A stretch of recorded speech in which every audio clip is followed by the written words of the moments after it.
मैं doctor Devashish Havaldar, assistant professor, department of economics, government Gundadhur PG college, class BA 2 macro economics. Topic investment multiplier, निवेश गुणांक।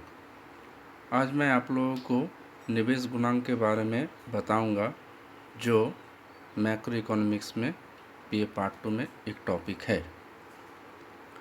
सर्वप्रथम गुणक की जो धारणा है, इसकी विकास सबसे पहले आरफ खान ने जून 1931 के जर्नल में प्रकाशित अपने लेख the relation of home investment of to unemployment में किया था, जिसे कान का रोजगार गुणांक कहा जाता है। बाद में J.M. केन्स ने इसे निवेश गुणांक के नाम से परिभाषित किया। केन्स के अनुसार निवेश गुणांक उसे कहते हैं जिसमें निवेश में प्रारंभिक वृद्धि के फलस्वरूप आय में होने वाले अंतिम वृद्धि को दर्शाते हैं। केन्स ने गुणक को K माना है, अर्थात delta Y equal to K delta I।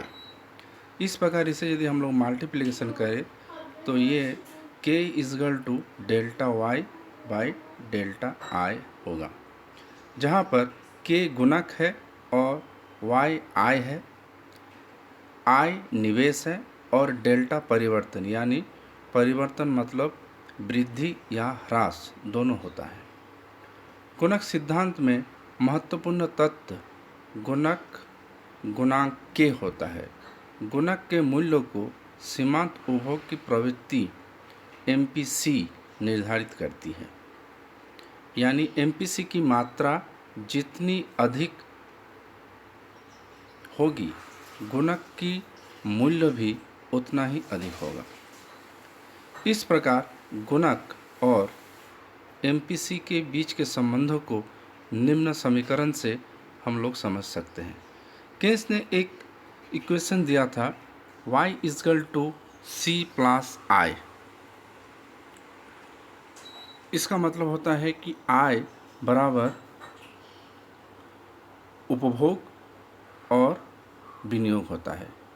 इसी इक्वेशन को यदि हम लोग दोनों तरफ से डेल्टा से गुना कर देते हैं, यानी परिवर्तन, जिसे हम लोग, तो हमारे पास जो प्राप्त होगा वो है delta Y equal to delta C plus delta I, जो हमारे पास इक्वेशन 2 आ गया। फिर इक्वेशन 2 को भी हम लोग डेल्टा Y से भाग दे देते हैं, तो ये भाग देने से ऐसे होगा कि delta Y by delta Y equal to delta C by delta Y plus delta I by delta Y। ये इक्वेशन नंबर 3। तो डेल्टा Y कट गया, क्रॉस होने से ये 1 हो गया, equal to delta C by delta Y plus delta I by delta Y। और हम लोग ये भी जानते हैं कि delta I by delta Y को हम लोग एक साइड में ले लेते हैं और delta C minus delta Y को दाएं तरफ बाएं तरफ ले जाएंगे, जिसका मतलब ये माइनस हो जाएगा।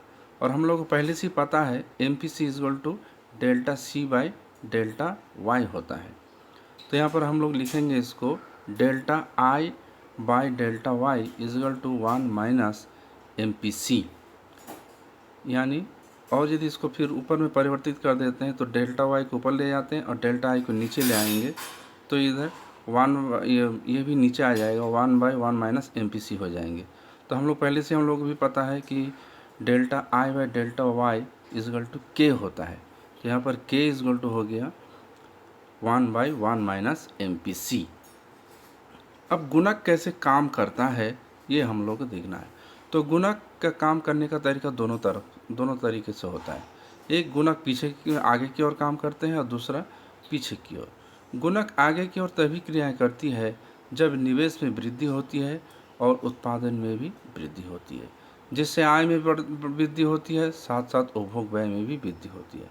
इस प्रकार पुनः वस्तुओं की मांग बढ़ती है और निवेश बढ़ता है, उत्पादन बढ़ता है, आय बढ़ता है, उपभोग बढ़ता है, जिससे गुणक आगे की ओर काम करता है। इस प्रकार इसे एक चित्र की सहायता से भी हम लोग स्पष्ट कर सकते हैं।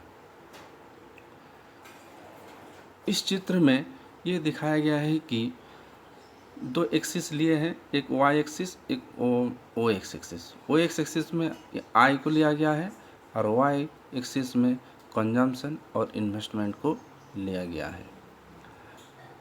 45 डिग्री की एक रेखा जो बीचों बीच गया है, ये आय और उपभोग की मात्रा को बताते हैं। सी उपभोग की रेखा है, सी प्लस आई उपभोग तथा विनियोग की रेखा है, और C plus I plus delta I ये उपभोग, विनियोग तथा विनियोग में परिवर्तन की रेखा है। इसमें यह दिखाया गया है कि जिस अनुपात से विनियोग में परिवर्तन होता है, जो डेल्टा आई से दिखाया गया है, उससे कहीं अधिक मात्रा में आय में भी परिवर्तन होता है। तो इस प्रकार उससे कहीं अधिक अनुपात में आय में परिवर्तन हुआ। और गुणक जब पीछे की ओर काम करता है, तब ये क्रिया तभी होती है जब निवेश में कमी हो जाती है, जिससे आय घटेगा, मांग घटेगा और उत्पादन में भी कमी होगा। गुणक के कुछ रिसाव भी होता है। गुणक के रिसाव के निम्न कारण होते हैं। एक पहला है बचत। बचत का मतलब है कि यदि कोई भी व्यक्ति अपनी आय का ज़्यादा से ज़्यादा बचत कर लेते हैं तो विनियोग कम होगा, और विनियोग कम होने से गुणक की काम नहीं होगा और गुणक में कुछ कमी होने लगेंगी। ऋण विलोपन। यदि लोग बढ़े हुए आय को अपने पुराने ऋणों को चुकाने में ख़त्म कर देते हैं तो उसके पास विनियोग करने के लिए कुछ नहीं बचता है, जिससे विनियोग में कमी होगा। कीमत। तीसरा है कीमत स्फीति। मुद्रा की कीमत स्फीति मतलब होता है कि जब वस्तु की कीमत में वृद्धि होती है और मुद्रा के मूल्य में कमी होती है, जिससे लोग बढ़े हुए आय वस्तु के को खरीद ज़्यादा कीमत देने पर ही ख़त्म हो जाता है और उसके पास विनियोग करने के लिए नहीं बचता है। शुद्ध आयात। यदि हम ज़्यादा से ज़्यादा आयात करेंगे तो हमारे पास जो नगद पूंजी है वो भी कम होते जाएगा और विनियोग भी कम होगा। कराधान। करों की मात्रा में वृद्धि होने से लोगों की आय में कमी होती है, जिसके फलस्वरूप विनियोग में कमी होता है। Thank you.